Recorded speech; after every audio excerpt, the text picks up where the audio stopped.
दोस्तों स्वागत है आपका वियना के न्यूबर्ग कैसल से।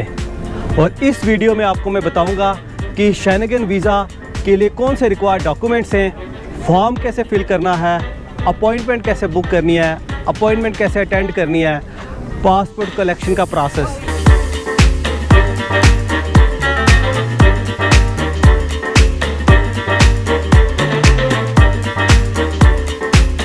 वीडियो स्टार्ट करने से पहले अगर आपने मेरा पहला पार्ट मिस कर लिया है तो ऊपर दिख रहे लिंक पे जाके आप पहला पार्ट देख सकते हैं, जिसमें मैंने सारी ज़रूरी इन्फॉर्मेशन शेयर की है जो कि आपके लिए जानना बहुत ज़रूरी है अगर आप शेनेगन वीज़ा अप्लाई करने जा रहे हैं तो भाई साहब अब बात करते हैं सारे ज़रूरी डॉक्यूमेंट्स की। सबसे पहला और सबसे ज़रूरी डॉक्यूमेंट इंटरनेशनल ट्रैवल के लिए आपका पासपोर्ट, जिसकी वैलिडिटी एटलीस्ट 6 मंथ्स की होनी चाहिए आफ्टर ट्रिप एंड्स। दूसरा, आपके पासपोर्ट की फर्स्ट और लास्ट पेज की कॉपी। तीसरा, 2x2 का फोटोग्राफ विद वाइट और ब्लू बैकग्राउंड और as per the requirement of the country.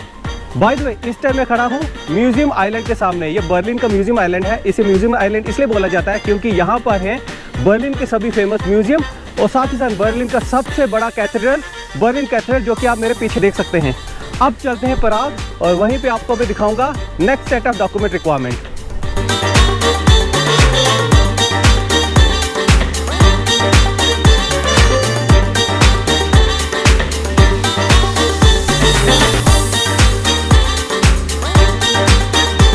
इस टाइम मैं खड़ा हूँ दुनिया के सबसे बड़े कैसल कॉम्प्लेक्स पराग कैसल में and it is really beautiful. Now coming back to topic, जो इंपॉर्टेंट डॉक्यूमेंट्स हैं यार, one of the most important document होता है कवर लेटर, जिसमें आपको अपनी पूरी आइटनरी, कहाँ कहाँ जा रहे हो, कहाँ कहाँ रह रहे हो, ट्रेन की टिकट्स, वो पूरा का पूरा प्लान जो है ना, पूरा चिट्ठा आपको लिखना पड़ता है। That makes a job of visa officer easy और उससे आपके वीज़ा के अप्रूव होने के चांसेस बढ़ जाते हैं। वीज़ा अप्लाई करने के लिए आपको शेनेगन वीज़ा फॉर्म फिल करना होता है। डिस्क्रिप्शन लिंक से आपको वेबसाइट की डिटेल मिल जाएगी, जहां पे आप कंट्री ऑफ रेजिडेंस और जिस कंट्री का वीज़ा अप्लाई कर रहे हैं सिलेक्ट करके आप उस कंट्री की वीज़ा साइट में आ जाएंगे। It is very simple form where they will ask basic details like your name, address, passport number, age, contact details, number of country visiting, first country to visit, total number of days, travel itinerary, hotel details, previous Schengen visa detail extra.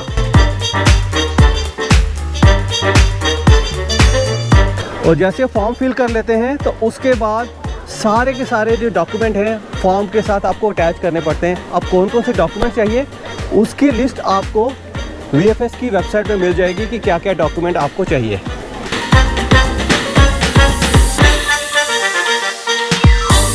Required document में हम लोग passport, photo, cover letter की बात तो कर ही चुके हैं। इसके अलावा आपको अपनी पूरी आइटनरी से रिलेटेड सपोर्टिंग डॉक्यूमेंट अटैच करने होते हैं, जैसे कि flight ticket, hotel, inter country travel extra. Make sure कि ये सभी बुकिंग्स रिफंडेबल हो so that you can cancel and get full refund in case your travel plan changes और योर वीज़ा इज़ रिजेक्टेड। और अगर आपको कोई पैसा खर्च नहीं करना है, कोई भी रिस्क नहीं लेना है, तो उस केस में आप डमी बुकिंग्स भी करा सकते हैं through agents. Another important document is medical insurance आपके पूरे ट्रिप की ड्यूरेशन के लिए। It should be from approved and reputed companies. Minimum 50,000 euro की होनी चाहिए। पॉलिसी बाजार एक अच्छा ऑप्शन है to search for insurance. Website में आप ड्यूरेशन, कंट्री जैसे डिटेल्स डालेंगे तो आपको सभी ऑप्शन मिल जाएंगे विद देयर प्रीमियम। आप उनमें से किसी को भी चूज कर सकते हैं। ये है वियना का शाही महल, बहुत ही खूबसूरत और बहुत ही ग्रैंड है ये।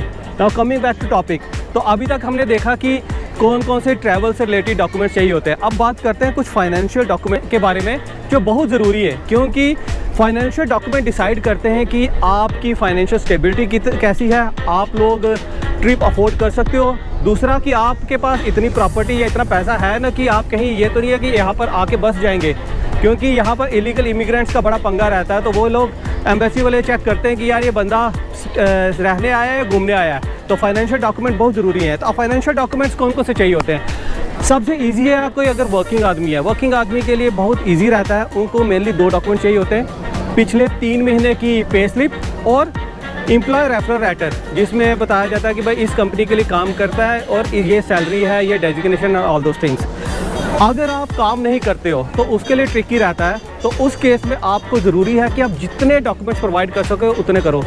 फर्स्ट, आपके 6 महीने तक का बैंक स्लिप, जिसमें ये नहीं होना चाहिए कि लास्ट महीने में आपने पैसे डाल दिए। 6 के 6 महीने में आपके होना चाहिए कि कंटिन्यूसली एक फ्लो होना चाहिए पैसे का, 7-8 लाख का बैलेंस होना चाहिए, बहुत ज़रूरी।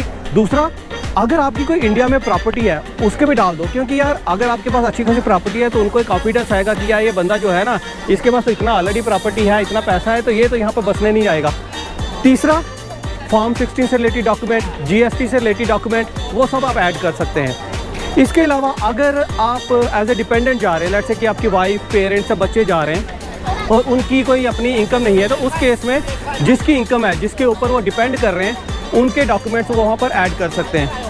अदर दैन दैट, अगर लेट्स से कि आपके पास फाइनेंशियली बहुत ज़्यादा पैसा नहीं है, बट आपका कोई रिलेटिव, लेट्स से कि आपका ब्रदर, आपके कोई और सगा रिलेटिव वहाँ पर रह रहा है, तो उनकी तरफ से एक लेटर आ जाए कि भाई इसके फाइनेंशियल जो एक्सपेंसेस है हम कवर करेंगे, ये हमारे यहाँ पर रहने वाला है, तो उससे उनको आइडिया हो जाएगा कि इतना एक्सपेंस तो उसका ऑलरेडी वहाँ रहने वाला बंदा कवर कर रहा है।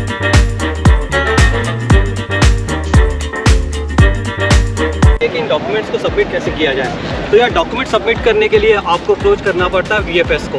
VFS एक थर्ड पार्टी कंपनी है जिसका काम होता है बेसिकली आपसे डॉक्यूमेंट कलेक्ट करके एम्बेसी को सबमिट करना, और सब एम्बेसी से जब वीज़ा अप्रूव हो जाए या रिजेक्ट हो जाए तो पासपोर्ट आपको हैंड ओवर करना। तो प्रोसेस क्या है कि आपको VFS की वेबसाइट पे जाके पहले अपॉइंटमेंट लेनी पड़ती है। सेकंड स्टेप इज़ अपॉइंटमेंट वाले दिन VFS वाले आपके पासपोर्ट और आपके सभी ज़रूरी डॉक्यूमेंट्स ले लेंगे और आपको एक ट्रैकिंग कोड दे देंगे to track the progress of your visa. तो जैसे ही वीज़ा अप्रूव हो जाता है तो एम्बेसी आपका पासपोर्ट VFS वालों को दे देती है। अभी आपके पास 2 ऑप्शंस हैं आपका पासपोर्ट कलेक्ट करने के लिए। एक तो आप खुद जाके वहाँ पर पासपोर्ट कलेक्ट कर सकते हैं, दूसरा है कुरियर सर्विस ऑप्ट करने का। VFS वाले आपको एक्स्ट्रा चार्ज करेंगे कुरियर सर्विस के लिए, जिसके थ्रू जैसे वीज़ा आपका अप्रूव हो जाता है आपका पासपोर्ट कुरियर के थ्रू आपके घर पे पहुंचा दिया जाएगा। इस टाइम मैं हूँ पराग के न्यू टाउन में। मोस्टली लोग पराग में जब आते हैं ना, old town, lesser town, Charles bridge और पराग कैसल घूम के चले जाते हैं, but new town is equally beautiful. तो जब भी आप पराग आओ 2 से 3 घंटे न्यू टाउन में ज़रूर बताना।